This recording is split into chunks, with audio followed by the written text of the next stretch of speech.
used to be the guy where I wouldn't want to log in my bank account to see how much I had in my bank account. Like I wouldn't log in, like I would have my wife log in. That's how much panic I had. And so that relationship with money, right? That relationship, that scarcity mindset, I was such in the gap. And I was stuck there through the mentorship and the essentialism of just doing less and having faith that doing less and focusing your energy on just bigger priorities and less priorities are going to produce a bigger output. What's up, y'all? You're listening to the Carrotcast podcast, the podcast with a funny name, but a big mission. We help thousands of real estate investors and agents grow rock solid mindsets, do better marketing so that you can build a business of freedom and impact. I'm your host, Trevor Mock. Let's dive into today's episode. What's up, y'all? Guys, I've got a special treat for you. I've been looking forward to this podcast with my friend Marco here in a bit. And I'm going to introduce you guys to Marco here in a bit. But before I do, here's why I think this Carrotcast can be really interesting for you. So met Marco at Carrot Camp this last year. And there's a few things that really jumped out to a lot of us going, wow, dude, at a young age, how did you figure those things out? And some of those things that he's been able to achieve and chase down at a young age, 4 different things we're going to go through. Guys, he has a 7-figure year real estate business, ran with just him and VAs. And so we're going to kind of break down how he's done that. He doesn't have any big high salaried employees. He's really nailed some of that delegation and process side of things, which is going to be really, really cool to dive into. He 15x'd his net worth this past year. Now, the way that he did it, we're going to break in how that was done. But I think that the thing I'm more excited about diving into with Marco is the mindset shifts that went into that. You know, the new practices, the new meditation practice, affirmations, just how the mindset shifted in order to allow that growth to happen so fast. One of the ways the growth happened was he really got insanely focused on rentals. And he went from literally 1 rental to 50 rentals by the end of the year.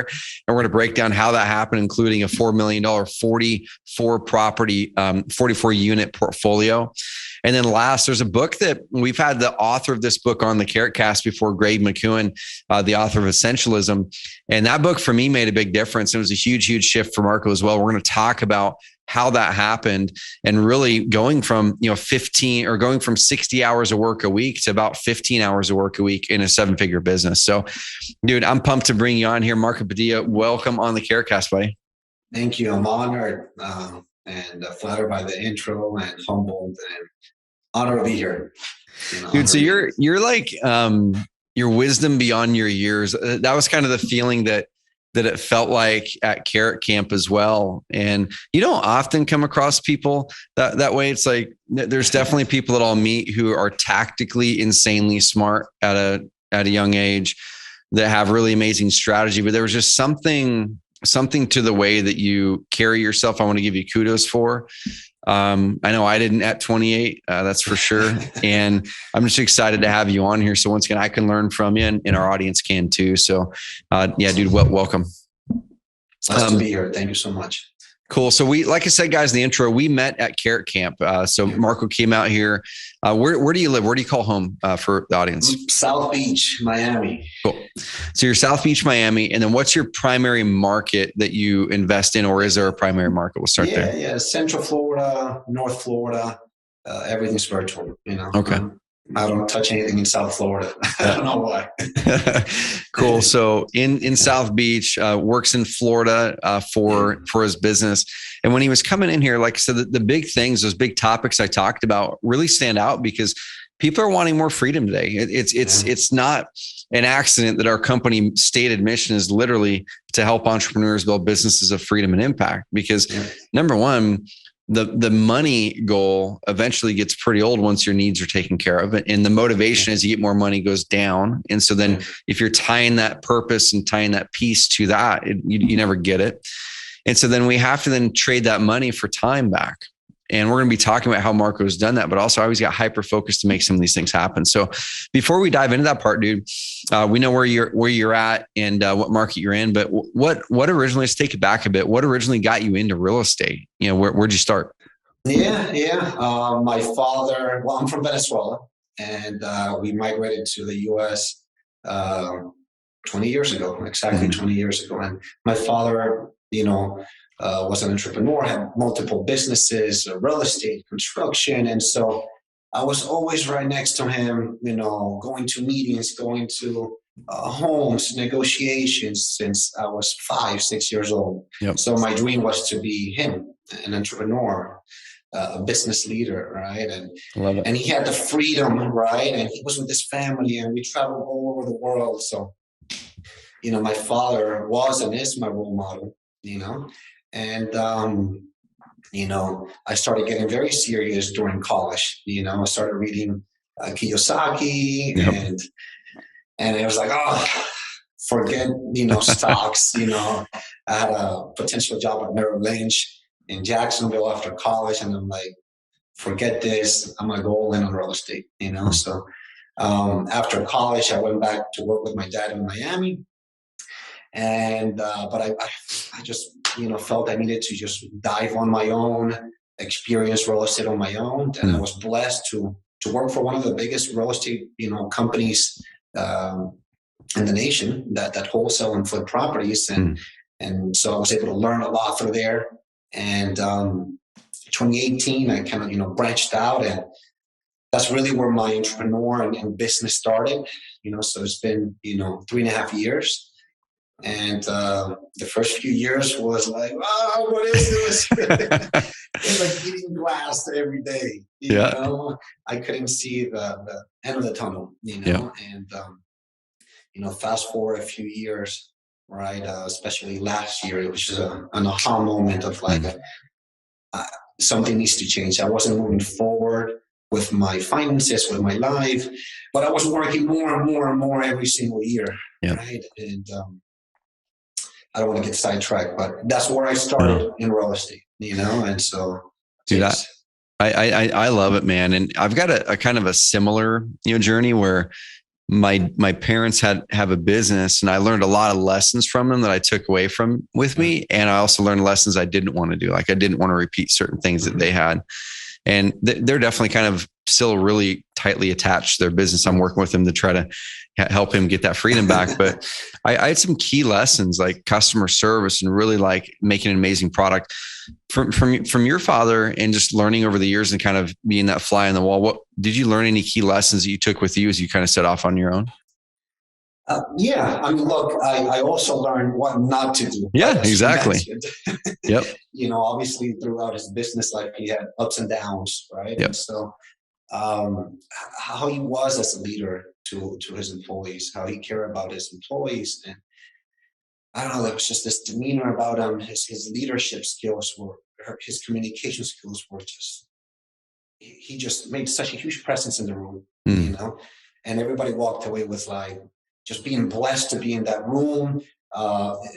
This guy was so humble and sharing info. And I think the leadership skills was really what I took away. Cool. And obviously, there's a lot of great things, and there's a lot of things that I'm, I don't want to do this. Once I have a business, So I was blessed to be my dad's best friend and vice versa. And we traveled together to see his businesses. Just him and I got to take a look at real up close, of how running multiple businesses looks like. And so that's cool. I was blessed, to being part of his journey, and it ended up being part of my journey. Right. Yep. I take a look back. That's awesome, dude. So the first couple of years, like you mentioned, are hard, right? Because I kind of use the rocket analogy quite a bit, that it takes a lot of energy and fuel to get that darn rocket off the ground. And if people can kind of picture that analogy, you'd see the rocket, just all this fuel going out, all this work going out to get it up in the air, but it's not going anywhere very fast at the start. And then eventually it gets faster and it gets faster. And then eventually it takes those, the fuel containers and casts them off aside, and it's just flying. And so 2021 was kind of that time, it seems like, for you, where like the fuel containers were cast to the side and you're starting to move now. What were some of those struggles that you had to get things off the ground? Were there mistakes or just kind of things that you came up against? What were the challenges? So you had a recent podcast about the whole 10-year, it takes about 10 years on average to get this rocket up and running. Yeah. And maybe see it's been 10 years. I'm 28, but since I was 18 and in college, on the bus, with my soccer team, reading Kiyosaki, and summers, trying to do internships with local realtors. Like, it started there. It's been a long journey, and obviously once all right, I'm opening up my business. I'm going to do this on my own.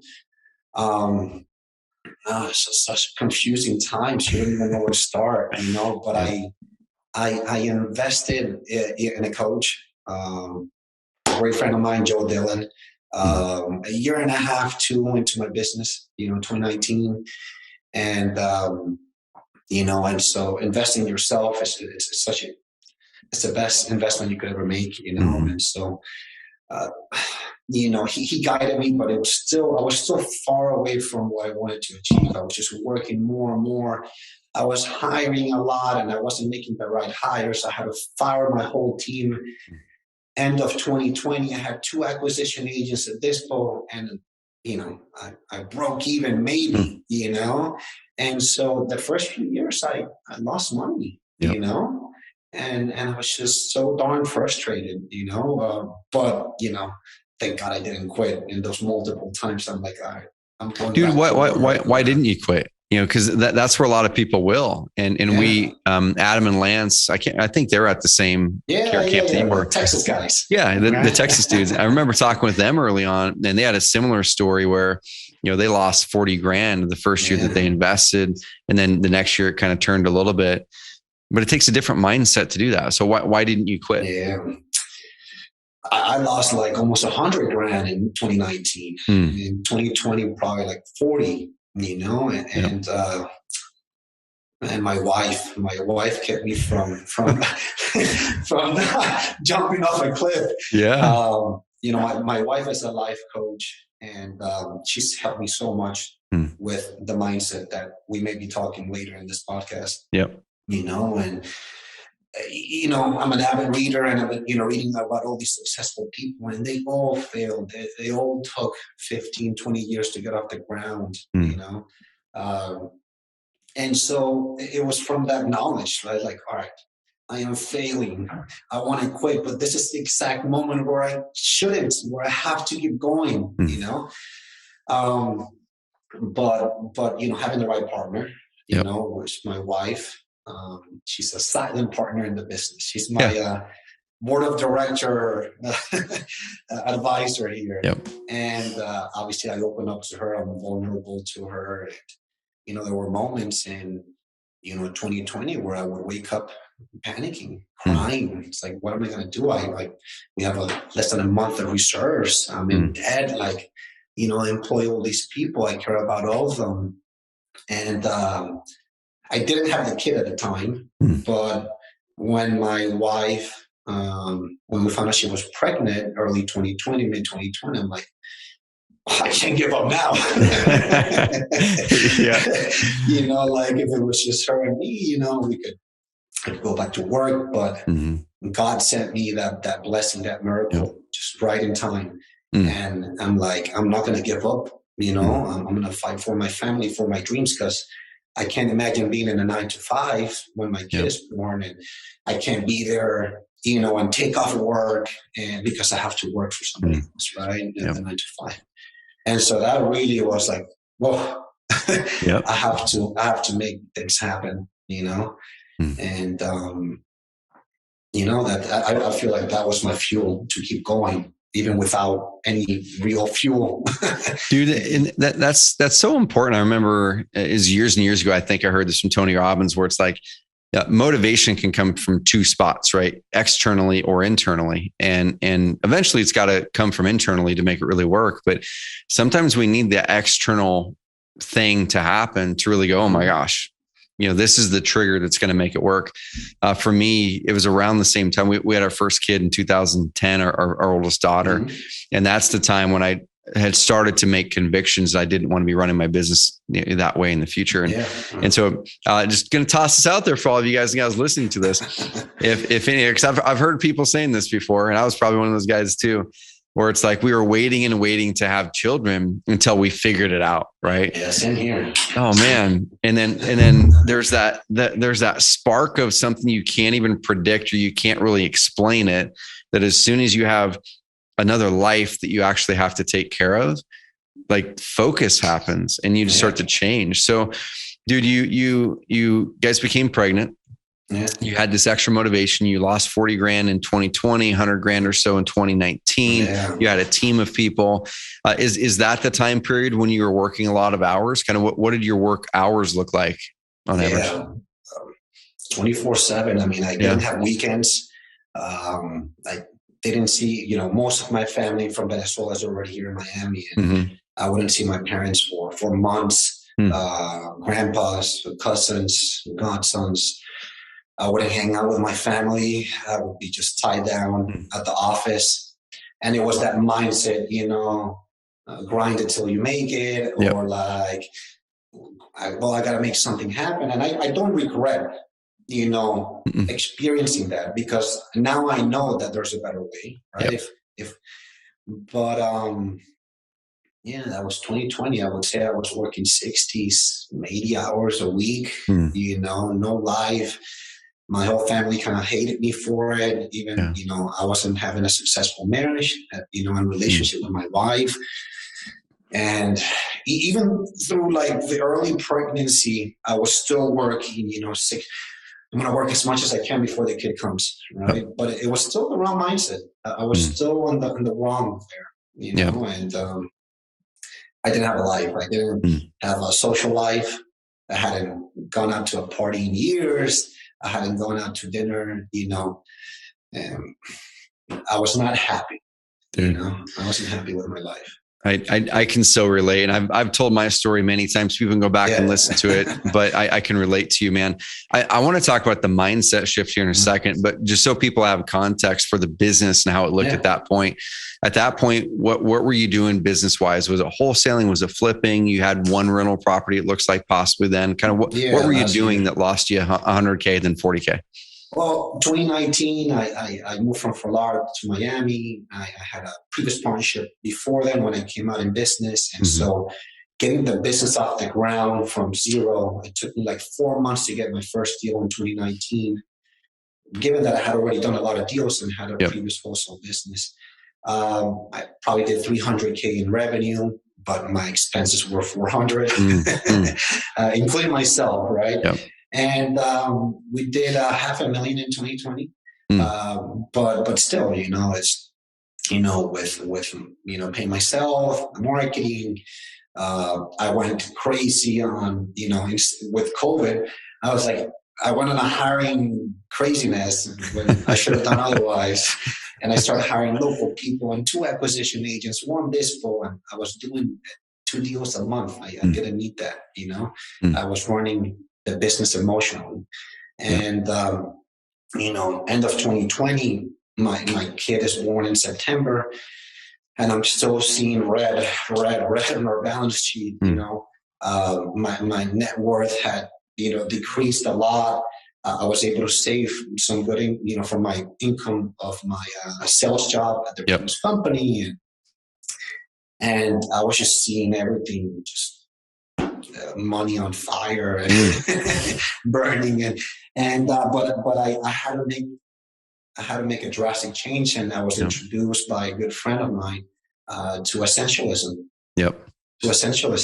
And I read the book, right, and it was the biggest aha moment of my life. Dude, that's powerful, man. Yeah, the biggest aha moment. My kid was probably 2 months old. I remember vividly, like the moment I closed the book, like within a week, I unfortunately had to let go of my team. I just, it was disrespectful and unfair to them to keep them on something that was failing, So I try to make sure that they were able to leave and not be harmed. And I took further losses because it was like towards December, Christmas was coming up. Yeah. I felt so bad, but it was a huge relief. And then 2021 was, out of the water. I achieved goals that I thought I would. 5 years from now, 2025, 2027, and freedom, being with my kid. I've never traveled so much in my life as last year. I traveled everywhere. The business is growing, and I just hired, we have 2 acquisition agents now. So the business is growing. But we ran the whole business almost all of last year with, an amazing group of VAs who are my family. Love them to death, and just blessed to have, such an awesome team. So, dude, that transformation. So, I mean, you literally took 2020 all the way up to the end of the year, right? Like in that story where you were struggling all the way to the end of the year, you'd let the team go at the end of the year, and you kind of started fresh, and you read the book. So what specifically out of Essentialism, Marco, was the big thing that really jumped out for you, that you took that nugget and went, this is what I'm going to go do? Well, the whole theme or thesis of the book is, the disciplined pursuit of doing less, right? And just throughout your whole life, right? Yep. And I was always obsessed about time management, but time management, you can't manage time. Yeah. It's independent of itself. You can manage priorities, right? And that's where the less is more, or do less, make more comes in, right? Obviously in the part of, as far as the business, less people, for me worked out best. And I used to do acquisitions, I was really good in acquisitions, that was a forte when I was an acquisition agent. And I had to be real with myself. I had to just clean slate, start from fresh, cut down on expenses, and get lean and mean. And, I got super targeted with marketing, less is more, right? But just way more targeted on the marketing side. My to-do list, it was like 50 things on a daily basis or a weekly basis, and I would get 3 things done, right? Now I have 3 things per week, or big things per week, right? There's fires that you got to put out. And me doing acquisitions, going back to doing acquisitions, I had to force my team to say hey, forget meetings. I have to be on the phone all day. Send me leads, right? And I can get distracted. And magically, things started to happen. I went from 70 hours a week working to 3-4 hours a day working, going to the office, home. And, obviously, I read, I can't remember the name of the book, but, a mentor of mine who's a multi-millionaire sat down with me, and he kind of guided me to, he has a bunch of rentals, a huge rental portfolio, and he's a great mentor of mine. And he kind of guided me into what's that phrase where focus goes, energy flows? Yep. And so that clicked, right? It's hey, look, you're shying away from looking at your finances. I used to be the guy where I wouldn't want to log in my bank account to see how much I had in my bank account. I wouldn't log in, I would have my wife log in. That's how much panic I had. And so that relationship with money, right? That relationship, that scarcity mindset that I recently read, and I think you were fascinated by that book as well, The Gain and the Gap. The Gain. I was such in the gap, dude. And I was stuck there. And so through the mentorship and the essentialism, we're just doing less and having faith that doing less and focusing your energy on just bigger priorities and less priorities are going to produce a bigger output.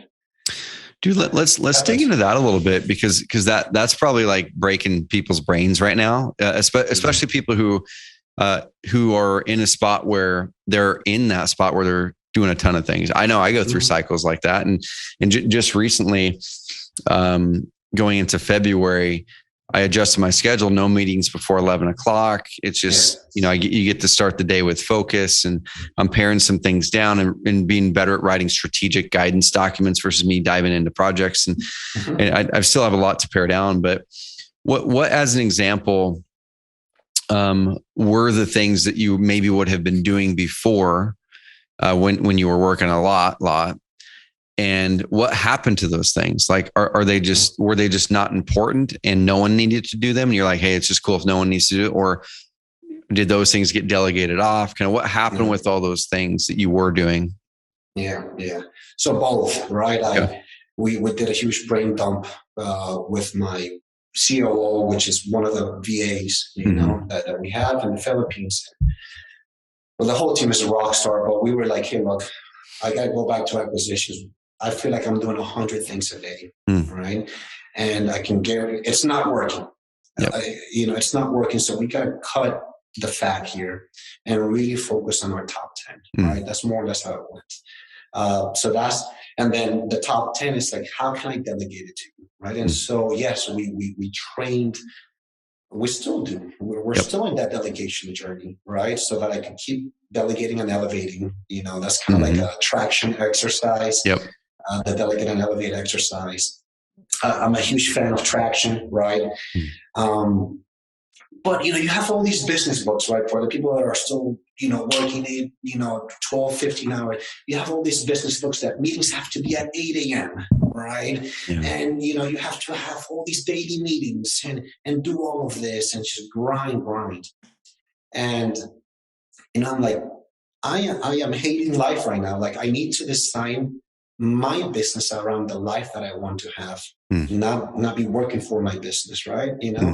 And so it's like, well, I was always in a rush in the morning to, and couldn't enjoy my breakfast. Breakfast for me, we're Latinos, it's huge. Arepas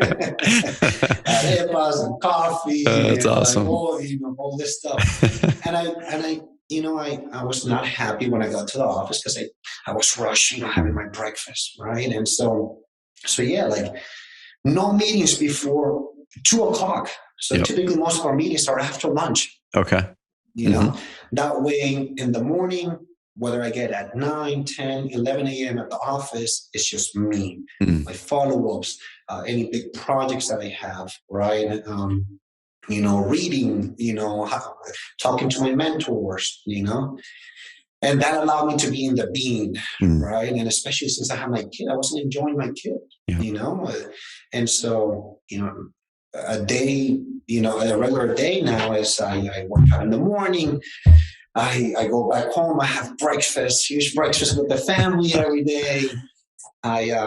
We go down to the park and we play. And so I get, with the kiddo for like an hour and then I go to the office, Yep. And then my dopamine is like so high, right? And I can do whatever is a priority at such a high level and so quickly that by 2:00 I'm done. And if we need to meet, we'll meet. And so my recommendation, my advice is to like design the business around the life that you desire, right? All those business books that have 50 something meetings a week, like throw that out, right? There are strategic meetings that you have to have as a leader, even if you're just a solopreneur, right? Even though I was in acquisitions by myself, I had a VA that was in charge of marketing. I had my COO that was in charge of like operations, finance. I have, a junior TC, that she handles all the transaction coordinating. There's still logistics, right? It's a complex business. And so I still had to have like, those 2 or 3 meetings a week. But now they're so efficient, they got to come to a meeting with proposals and solutions instead of like, hey, here are the issues. And so, traction has been, obviously, I think for every entrepreneur and especially wholesaling and real estate has been a huge transformative process building, for a business. But I tweaked it. My meeting started at, 12 or 2, right? On these days only, right? And now I'm even taking it, further. Starting next month, I'm taking Wednesdays off. Cool. Just me. Cool. I love it. So love it, dude. That's more or less how it's. Dude, and this is the freedom part, right? This is the freedom part. And one thing that I think a lot of us are guilty of or have a pattern for, and I'm going to put myself in that bucket as well, is that we oftentimes let the business or let the people in the business or our customers, which are all very, very insanely important, right? But we let them like guide us where they think that we need to be. And it's something that I'll have those challenges from time to time too. When I want to change my schedule, there's a little bit of resistance sometimes, right? Because they're used to being able to reach out to you for that thing where now you're not as accessible. But the cool thing is, guys, that I've discovered every time I do that and kind of create a void is we either then discover why are they coming to you, and then you can create a process for that, or like you said, elevate them to show them how to think about something so they can make that decision.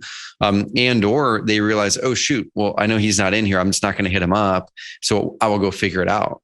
And so guys, I can tell you that does work, but it is nerve-wracking when you first do it, but just step into it like Marco had done. I'm going to keep on testing mine as well to move it from 11 to noon, and we'll keep on see what happens there.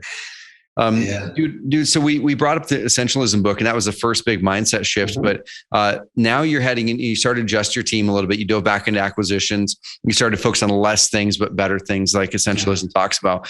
What were some of those mindset shifts you started to make in addition? I know your meditation and affirmations. Did you do any of that before? And then what did you start to do after? And how did it impact your life? Yeah, I mean, I used to do that. I used to meditate. I used to be an avid reader before the business happened, right? Mm-hmm. And then I didn't have time to do the things that I liked. I played soccer in college and some professional soccer when I was young. Cool. And so soccer is like my passion, and I let that go, right? Yeah. And so, my wife, thanks to my wife, she's like, you got to be more in the being than doing, being. Yep. What are the things that motivate you, that give you that dopamine, or just elevate you to just like being in bliss. And so for me, right, it used to be meditating back in college, right? And so she recommended this Deepak Chopra meditation challenge, 21-day meditation challenge of abundance, right? Yeah. So it was related towards, the business and finances. I'm obsessed about abundance and how God and faith and abundance works. I love it. And so yeah, again, I kind of shifted my schedule so that from 6 to 11, I am free, right? I work out in the morning with my wife. Some afternoons I go play soccer at the local, soccer pitch with some friends. I try to meditate every morning, right? I say that I probably hit it, 3 to 4 times out of the week, sometimes 5, but 3 to 4 on average, and right before I start working. So I try to do it right before I start working, so that I'm in this calm, bliss mode, and not be rushing to my day, and then, I started piling up some affirmations from Deepak Chopra and Robin Sharma, which is an amazing author. The Greatness Guide is an amazing book, and by Robin Sharma, and the Huge Mindset one as well is The Monk Who Sold His Ferrari. Yep, that's a good one, man. That's really good. Good one. That was life changing. I like those parables, man. It's like the Go-Giver and the Richest Man in Babylon. Like all those are really amazing parables. Yeah. So I kind of started taking notes, and I write them in my day, in daily journal. So before I plan my day for the next day, I read my affirmations. In the morning, when I take a look at what I'm going to be doing today and recapping, I read my affirmations, right? And these are all abundance mindset affirmations, right? And abundance not only in finances, abundance of love, freedom, family, perfect moments. Everything, right? And then I magically, right? Not magically, right? But it may seem like magic, started receiving so much abundance, right? Financially, freedom wise. Obviously the financial side was something that was like, whoa, aha moment, right? I had it totally wrong with the finances, I had such a scarcity, such a bad relationship with money. I was always thinking and didn't even want to take a look at my bank account because I thought it was sinking. And so it's like, my mentor told me like, hey, you got to confront your reality. You got to be a little bit like the gap and the game and the gap said, see where you're at and where you were 5 years ago. Right? You were in college and you probably had $1,000 to your name. Right? Now, you're in, you're in debt a lot, but you still have, a positive net, right? So take it from there. Be positive, be grateful about it, and then, work towards your ideal, right? I love it. All these, playing with my kid in the morning, I can't miss that. Like, I can't miss that. We go down with our dog, Noah, and we have fun for like an hour, and then that just makes my day, right? And so anything else could happen, anything negative could happen, but the most important things of my life already happened, and so I win the day. Yep. Dude, one of the things I want to point out here is oftentimes we're thinking, like everything that you've just talked about the last 10 minutes, Marco, oftentimes we think that happens after you have success, right? It's like, after I have success, then I will be able to do the things that Marco is doing. There's probably so many people listening to this podcast right now going, yeah, well, of course he can do that stuff because he's got 50 rental units, he got a 7-figure. But guys, the thing is, those things happen before. Yeah. Right. Those things happen before. Those are what paved the way for the rest to happen. So now let's kind of make that transition. So you started to adopt these new mindset your beliefs. You trimmed down and made your business simpler. You got back to the roots of going into acquisitions, and you built a tighter team, but a good team. You got your time back, and you started to enjoy your life again because you could enjoy it because you weren't working all the time, and you did less things. Now you were doing marketing before that and getting deals. But what did you start to shift business wise outside of the team for right now? What did you start to shift business wise? Did marketing change? Did you go after different types of deals? Kind of what happened, man, to go from where you were to where you are now? So we spent the exact amount in marketing that in 2020. That's wild. And we produced, 2x and change. Yep. Well, again, the delegation, to allow me to just focus on what's the highest productive activity that I can do where I'm at today, right? I don't have a huge acquisition team to train. Yep. As long as I'm free and I'm a sniper, when the leads come in, I'm going to be able to convert high, right? And so, I would say that on average, we're getting 15 leads a week, right? Same marketing channels, right? But I was just so free from distractions that I was able to convert, super high, right? And we had, 2 6-figure deals, wholesale deals. The rentals started piling up, and we could dig more into that. But business-wise, I didn't increase my marketing budget. Yep. Right. I just decided, okay, how can I just buy more time? I follow your coach, Dan Rattel. Yeah. And he's like obsessed about like buying back your time, your time. Like, don't grow the business. Don't put more money. Don't throw more money. Buy back your time. Yeah. Right. That's what the whole business is about. And I started realizing that, and I started putting these things into perspective. And like, for example, like it was very nerve-wracking when I used to answer all my phone calls, family members, buyers, title companies. I stopped answering them. Well, family, yes. Yeah. And so my buyers had to go to my COO, to talk to them, right? And so customers, I shifted the customer from me to my team, right? And so 15 hours a week, I was doing follow-ups, locking up deals, and then everything flowed seamlessly, right? And I hired, an acquisition agent August, right? And had a phenomenal, start, and we're growing the team. We now have 2 acquisition agents. Cool. But 2021 was just like the aha moment of like less is more. And I track my success now based not on how much money I make, but how much time I work. Right? And not that I don't love my work, I love it, but Essentialism makes you realize that 80%, is that 80-20 rule, 80% of the things that you think you need to do are not important, right? And it's only that 20%, maybe less, that are what's going to give you that 100% of the outcome.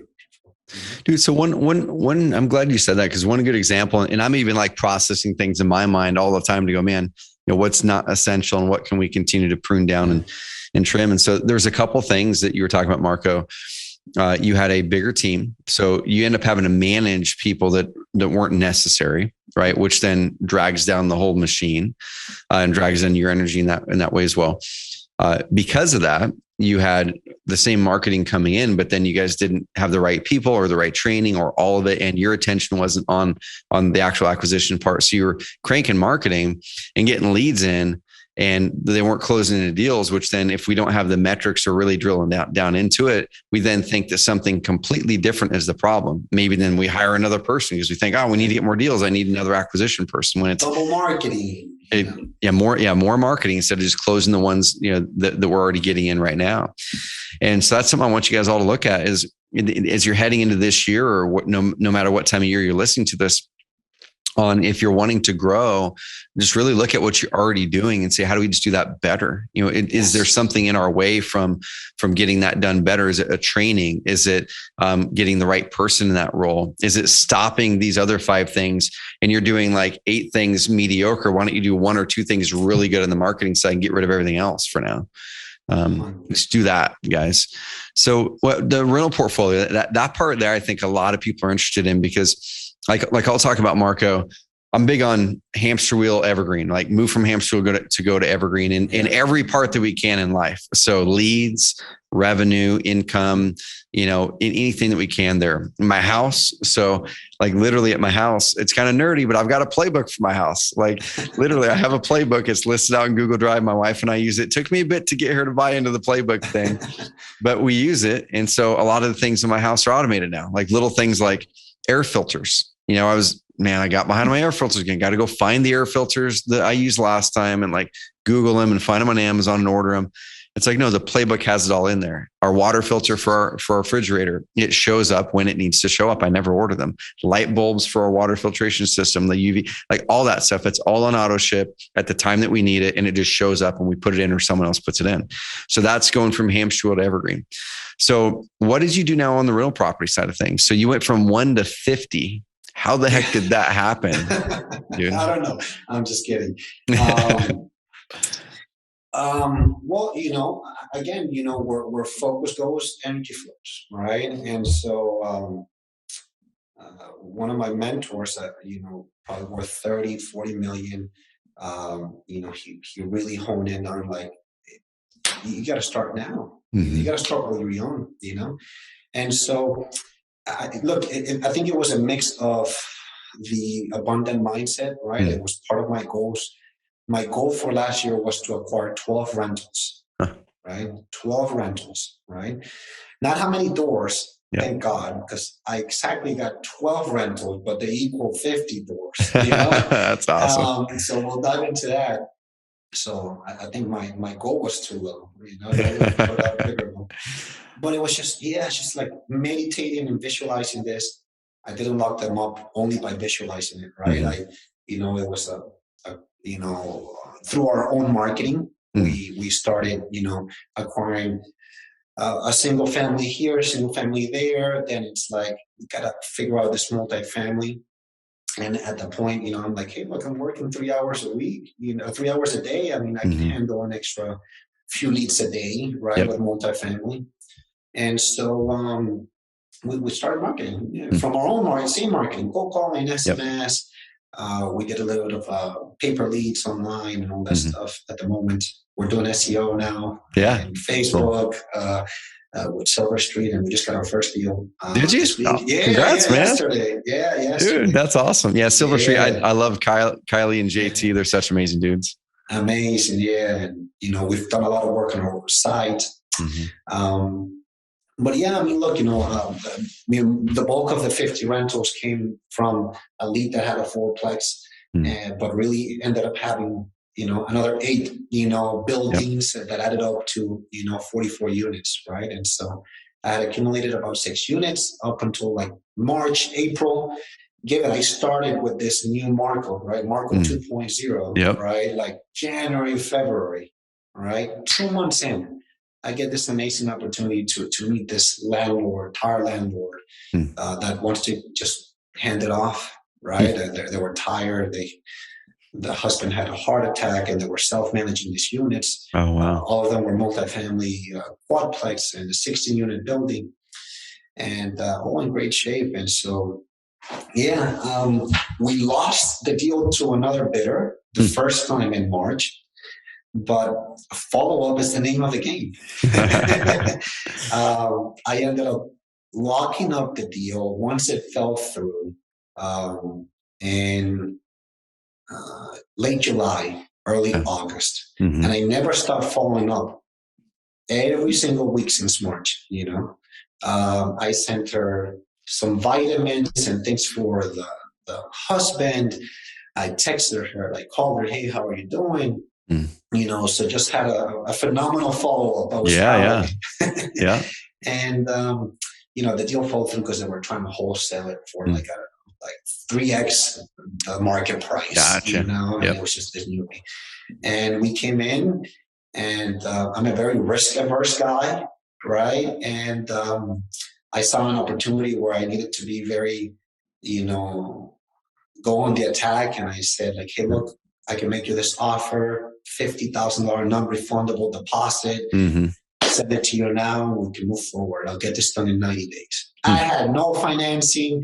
I had a bunch of flips that were selling that everything needed to magically work out within 90 days. You had the abundant mindset though, dude. You had the abundant mindset. I have no idea, but I'm willing to lose the $50K to potentially buy a $4 million deal, And so, I mean, and I was able to, get under contract, and then it was like a very long 3-month journey. And I've learned a lot throughout the journey. Now I know how to underwrite and inspect and appraise multifamily, and,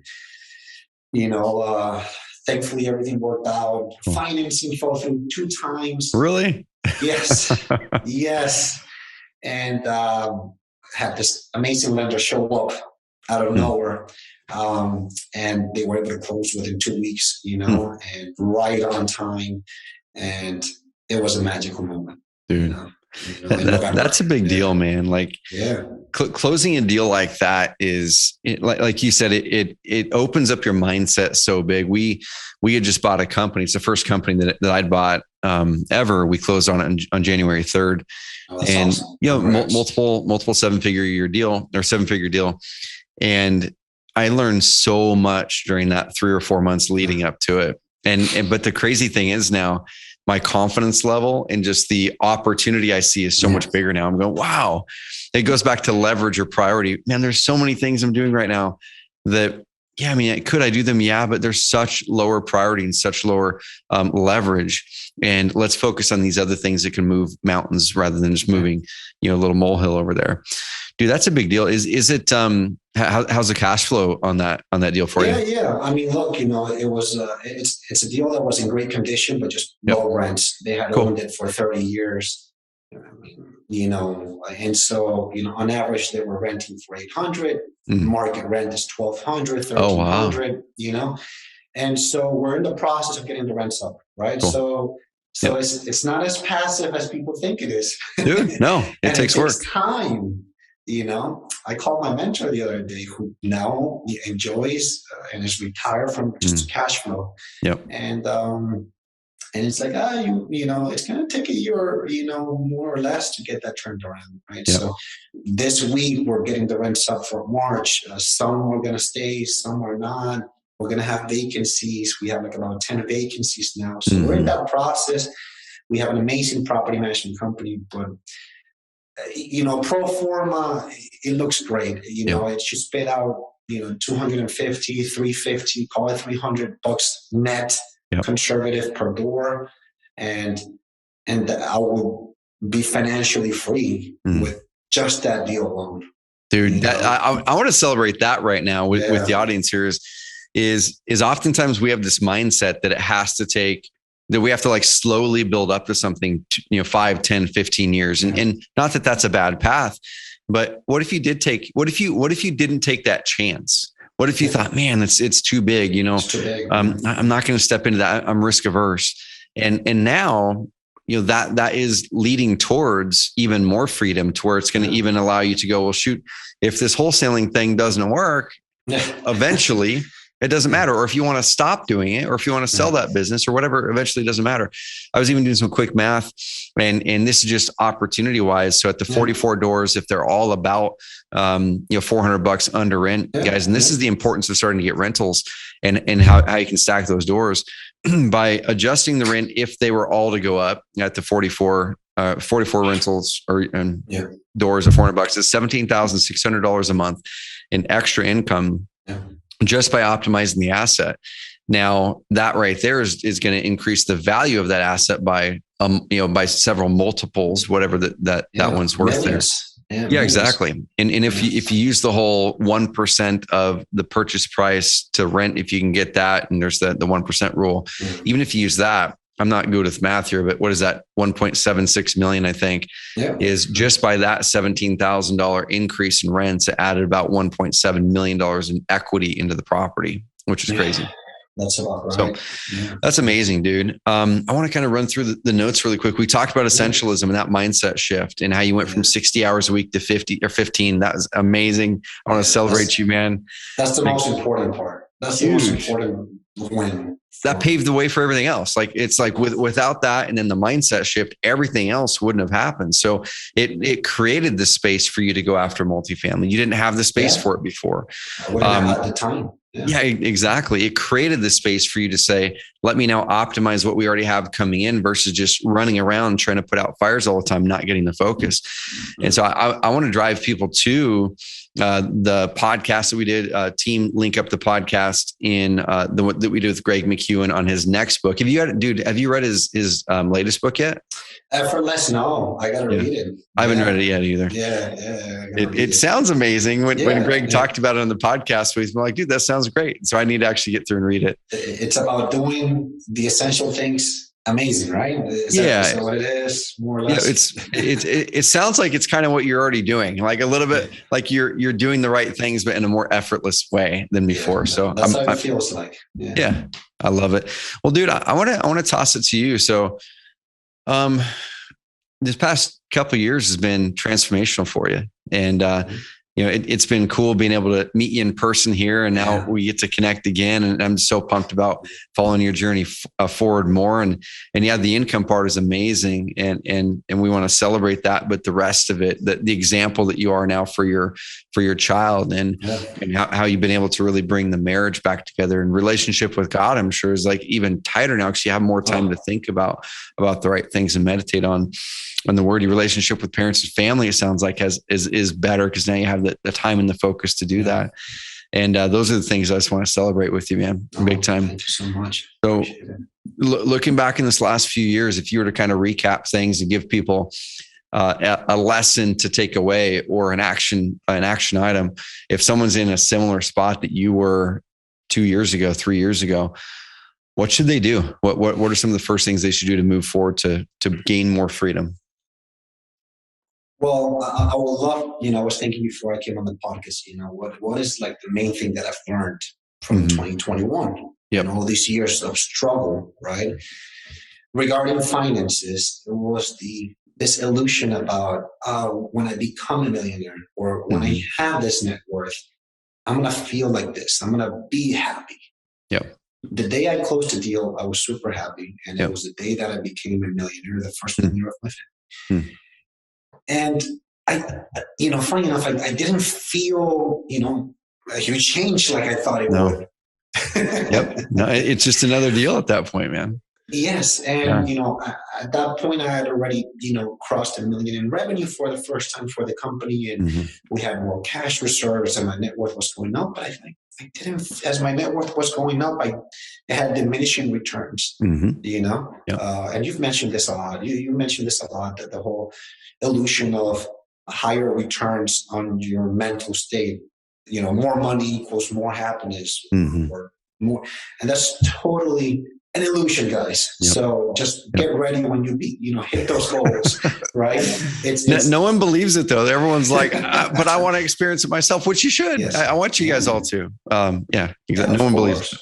Yeah. And I've been struggling through that. I mean, and I guess I have that question for you. It's like, I don't know if something's wrong with me because I don't feel like super, super happy because now I have this and that, right? And this cash flow and this, I am super grateful. But at the same time, I don't smile more than I smile more when I'm with my kid in the morning or where I don't have any meetings throughout the day, or I can take a day off, or vacation. Like tomorrow we're going for a week to Panama with the family and stuff. And so, main point, I think the biggest aha moment more than essentialism was like the illusion of when I get there, I'm gonna feel. And it sounds cliche, and it sounds like you're already there. You don't know what you're saying, or whatever.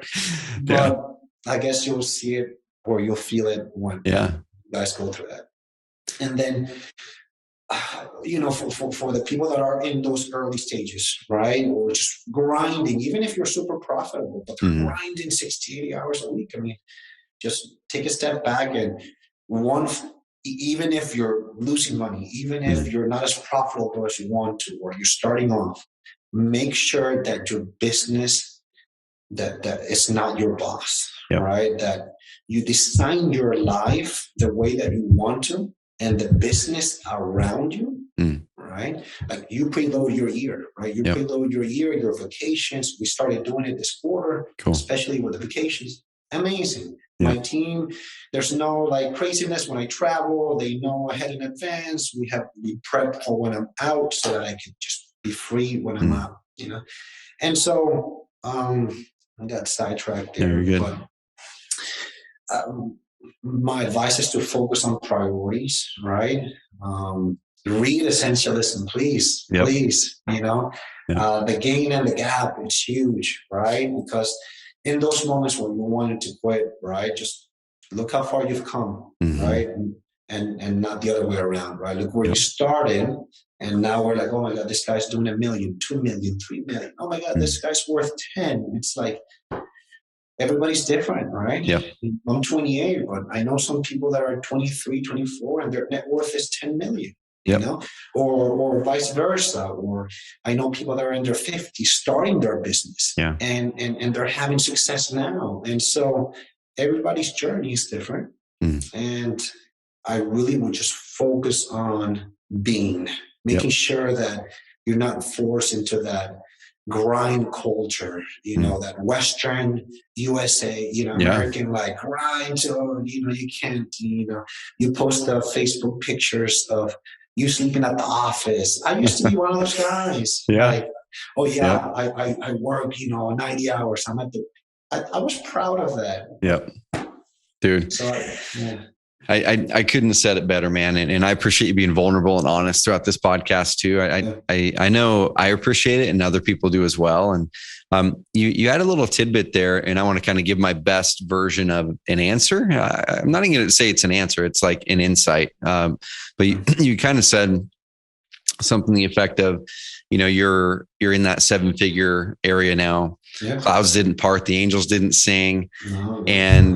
And then you're potentially in a spot where there isn't like that ultimate happiness or joy on a continual basis that we think is going to happen when we're at this spot, right? We think that we're going to be walking on clouds and like everything's just like, it's like this is a soundtrack going on in your mind. Where it's, I got this stuff. Here's my insight on this, because pretty much, I'm not going to say every, but almost all of the successful people that I know struggle with this as well. And the things that have helped me to have far more joy than I ever have at any time, and to have more perfect moments. We had some amazing perfect moments here. Family did a trip over in Kauai just recently, and that was my wife and I's main goals this year as a family. We said we're going to have more perfect moments this year than ever, and so we're like planning those things ahead and just really making it priority, which we're pumped about. And it could be little things like literally hanging out for an hour with my wife or child, or more date nights. It doesn't have to be a big thing. But dude, the thing that works for me when I notice myself having things feel heavy, like for me, it's like joy is light. Joy is when everything feels light, right? And then when it's heavy, is when it's not really like stress, or I'm not down in the dumps. It's just not where I want to be. Right. It feels like things are muted because the mind's thinking about other things. Gap in the gain is a big one for me, because as soon as I feel heavy, then I immediately go, okay, am I in the gap? And I usually am. I'm thinking about what I need to do in the future. I'm thinking about this. I'm thinking about what I didn't do. And then it's like an instantaneous change when you go, okay, well, that's stuff I could do. And I probably will do some of that. But man, like I literally just now did it. Like I just flipped, and it's just washes over you, this lightness. I start to think about, man, I'm so grateful for, I got to take my kids to school today and like hear their voices and all that. And man, this team, there's certain things that are really hard right now in business, but man, like hanging out with that person was awesome. I love working with that person, and this was fun. And I'm grateful I get the opportunity. It's just like immediately doing that helps. And then number two, dude, anytime that I'm in a spot where I have optimized things so well, that like Keith Sant's a good example, right? Keith Sant was at, I think, that last Carrot Camp. Yeah. And he's like, I'm just kind of bored now. He goes, I used to work a lot of hours. Now I work like whatever it is, like 10 hours a week. And he goes, I'm just really bored now. And I think we have to have something that is outside of us, that's intentionally helping other people, that we're always doing. And it could be, dude, you could have 2, 3, 4 people you mentor. It's like, if you love doing that, grab 2 days a week and you're going to hop on and mentor someone for 30 minutes a week or whatever. Charge them, not charge them. Yeah, give back. I don't care what it is. Charge them or not charge them. If you love writing, sit down and write every day, about something that you learned, whether it's good or not, and put it out. If you don't like writing, the podcast for me is that version for me. Relationship. Like, dude, anytime I feel like I'm in that spot, I feel distant from people. I feel like I haven't invested into the relationships like I want to. I had some amazing joy last night, and it was unplanned joy, because yesterday one of my team members reached out to me. He's like, hey, I'm going to be downtown around this time. You want to hang out and grab a beer? I'm like, heck yeah. So I text my wife, hey babe, can I come home a little bit later? Yes. Awesome. And then another team member came and joined. We just had like 2 hours of life conversation. That gave me joy and relationship. So that's the insight. At least for me, I can't say that it ever goes away to where there's like this switch that's flipped to where 24 hours a day you're in joy and in happiness. That's unrealistic. Yeah, but I think you have to have a challenge all the time. At least for me, I've got to have a challenge that I'm going after something that's hard all the time. It doesn't mean it's a lot of work. It means there's something hard in a challenge. I get joy from that. I've got to be investing in a relationship often, like a lot. And I'll give you a couple examples that do work for me. Every Wednesday, me, Brady, who's listening here, and then Seth Bueckley, my mentor, and another friend, Aaron, we get together at 6:15 in the morning, and we do our Bible study for an hour and a half. Dude, it's so amazing. So life-giving. We have, my wife and I, we stepped into more relationship with other families better. So every Sunday we've got some level of a community group at church. They're different groups. One's the actual church group, and the other one is 3 other families and us, that the kids all like each other. We like each other. And we get together and we literally just break bread and have dinner every other Sunday together. We rotate around, and we end up doing a 30-minute Bible study as well. But it's really focused on relationship. And so that's just my insight for this season of my life anyway, really going into relationship, always having a big challenge where you're learning something new. And then just recognizing, like you mentioned before, when we're in the gap and trying to go back into the gain. But that's what helps for me, man. But it's hard, but I'm grateful that I get the opportunity to live the life that we've been blessed with. Yeah, we're blessed. And to add on, one of my main goals this year is to have more intimacy with my close family members. All these years I was out of the picture, right?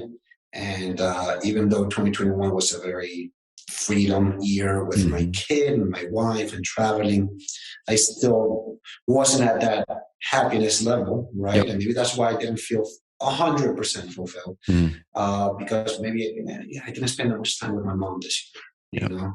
I didn't spend that much time with my dad, with my grandma. And so I'm trying to set these 24-hour dates with my dad, my grandma, and seeing them more often. And And so that gives me pleasure. I had a date with my dad earlier this week, took off the whole day. That's awesome. To the beach. And also giving back gives me so much pleasure. And, to add one more thing regarding abundance mindset, last year, we try and help in Venezuela. Venezuela's, where I'm from, and the country's devastated economically because of dictatorship and 20 years of corruption and all that stuff. And it's a humanitarian crisis over there. And so God put us this kid that was about to die, 3 years old, with a heart disorder. And he had days left if they couldn't operate him. And it was a $40,000 surgery. And they had been able to raise through GoFundMe, like, I don't know, $100. Kid was going to die. And I decided to take this challenge because I was always like, that's another lesson. I'm going to give back when I'm a millionaire. Or I'm going to give back when I have this, and I was always so proud to give back, but I really didn't give back, to my community or people from where I'm from. And so I had this amazing chance to help this kid survive. And we had a few friends and come in, but I decided to pay for the full surgery. Dude, that's amazing, man. Give me chills, dude. Yeah. And I wasn't counting with any of my, hey, look, we need to pay the surgery today. Yeah. I cannot wait. Would love your guys' help and contribution, but no worries. The day I paid the surgery was the day that I received $120,000 assignment fee. The same day Jeez, that I paid the surgery. That is crazy, man. My biggest that is crazy. Date. And that couldn't have been more of it wasn't a coincidence. No. It was God sent, and Dude. that day I cried. I was like, this is a miracle, and that deal was going to fall apart. The deal and it got delayed for like a month. It ended up closing the day that I funded the surgery. The kid survived. He's going to school, and it's just blessing, so. Dude, that right there is worth that, man. We talked about freedom, the whole first part of the podcast, and then we are going to finish it with impact right there. And that gives me chills, buddy. Well, Marco, man, I so appreciate you. I love your energy. Like I said, your wisdom and continue to share. And like I said, maybe that might be a next step there as you had an amazing transformational year and continue to step into that. Find something, another big challenge that you're really pumped about for this year. Step into more relationship, more intentionally, like you'd mentioned with friends and family, and then you get that impact right there. It's like so cool. So I love you, man. Appreciate you big time. Man. Thank you so much for having me. I appreciate it. For sure. It's an honor. Well, is there anywhere, if people want to follow you, connect with you, where can they connect with you? Yeah, I definitely need to be in that sharing mode more often. I haven't posted a picture on Instagram you're good. in like 10 years. Yeah. Well, I don't even know my username on Instagram, but I'll make sure that I share it with you guys and put it in the notes. But that's about it, and cool. I'll give you guys my phone number, and anybody wants to reach out, I'll be more than happy to share, hop on a phone call, be there for anyone. Guys, head down to South Beach and get a little soccer game. Get a little soccer game in with Marco and have a big breakfast. Mastermind in South Beach. That's right. With a Venezuelan breakfast. I love it, man. I love it. Well, Marco, I appreciate you sharing today, man. Guys, go back and listen to this one twice. I want you guys to listen to this like every year because it walks through the whole transformation. And it's so powerful. And if you guys enjoyed this episode, share it up with somebody who might be struggling. They're in the early stage as an entrepreneur, and they're like, send this to them because this is what people need to go through those hard times and not quit and really stick it through. So subscribe to the podcast if you're not subscribed yet. Follow me on Instagram, trevor.mock. We'll share more clips of this as well. But Marco, thanks for sharing, buddy. Everyone, thanks for listening. And we'll catch you guys in the next episode. Thank you, guys. Blessed to be here. Thank you, guys.